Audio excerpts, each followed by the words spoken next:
एक बार की बात है, रॉकी जैकी नाम के दो कुत्ते घूमते घूमते बातें कर रहे थे। अरे यार जैकी, मैं इस कुत्ते वाली जिंदगी से तंग आ गया हूँ।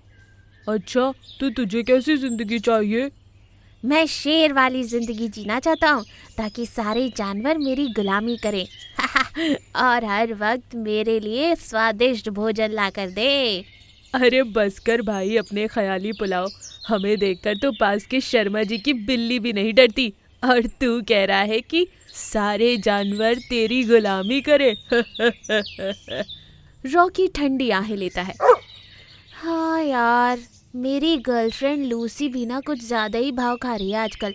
पिछली बार वैलेंटाइंस डे पर उसके लिए हड्डी लेकर गया था। पता है उसने क्या कहा? क्या कहा?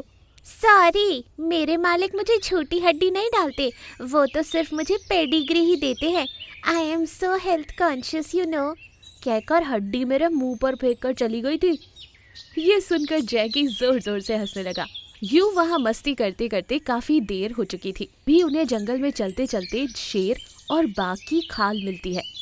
उसे देखकर उनके दिमाग में ख्याल आता है और वो एक दूसरे को देखकर कहते हैं, क्या तू भी वही सोच रहा है जो मैं सोच रहा हूँ?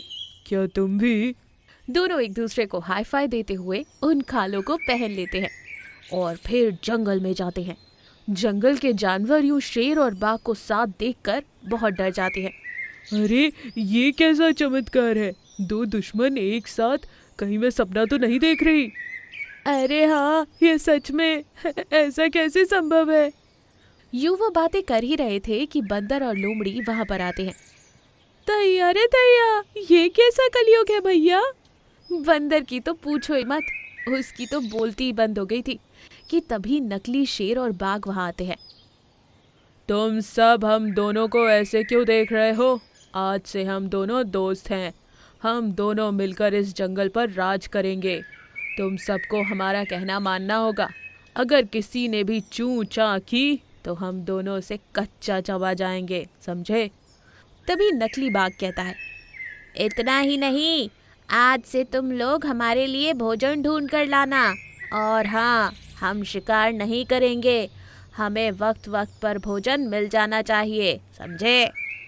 जानवरों के कुछ समझ नहीं आ रहा था कि क्या हो रहा है। वो सब नकली बाघ और शेर को सही समझकर उनकी सेवा में लग जाते हैं। नकली बाघ और शेर मजे ले रहे थे।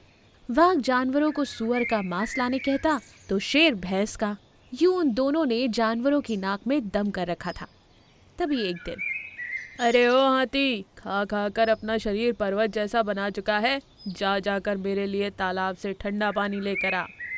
ये सुनकर हाथी अपने मन में कहता है, अरे वाह खड़ूस शेर, तेरी ये मजाल, मुझे पर्वत कह रहा है। मेरा बस चले ना तो तुझे अपनी सूंड से दबोच कर मार डालूं। यूं हाथी सोच ही रहा था कि नकली बाघ कहता है, अरे ओ हाथी, किस सोच में डूब गया? जा जाकर पानी ला। जी अभी लाता हूँ। यूं हाथी बेचारा भागते हुए तालाब के पास जाता है। वहाँ हाथी को बंदर और लोमड़ी नजर आते हैं। अरे हाथी बहन, क्या हुआ, इतने गुस्से में क्यों हो? उस कमबख्त शेर की ये मजाल मुझे पर्वत कह रहा था। ये सुनकर लोमड़ी हंसती है। अरे ओ लोमड़ी, बंद कर अपनी बत्ती सी, तुझे अपनी सूंड से दबाकर अभी मार डालूंगी। लोमड़ी एकदम से अपनी हंसी बंद कर लेती है। धीरे धीरे वहाँ बाकी जानवर भी इकट्ठा होते हैं। तभी बंदर कहता है, रे इन दोनों पागल शेर और बाघ की सेवा करते करते हम तो थक गए, पता नहीं कब इनसे छुटकारा मिलेगा। यूं वो बातें कर ही रहे थे कि नकली बाघ और शेर वहां आते हैं।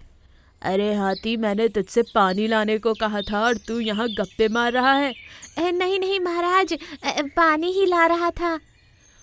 दोस्त, ये सब एक नंबर के आलसी हो गए हैं, इन्हें तो।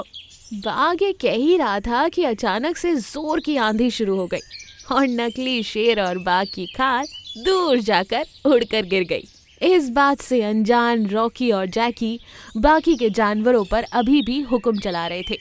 जंगल के सारे जानवर रॉकी जैकी को देखकर आग बबूला हो जाते हैं और अब गुस्से से उनकी ओर बढ़ने लगते हैं। अरे यार जैकी, ये लोग इतने गुस्से से हमारी ओर क्यों आ रहे हैं? इससे पहले कि रॉकी और जैकी असलियत को जानते, हाथी आकर जैकी को अपनी सूंड में पकड़कर दूर फेंक देता है और ये देखकर रॉकी वहां से दुम दबाकर भाग जाता है। हाय मर गया रे। और रॉकी कमीने रुक, तू सही दोस्त नहीं है, मुसीबत में छोड़कर मुझे भाग रहा है। अयो अम्मा रे मेरी कमर। और यूं वो दोनों जंगल छोड़कर भाग जाते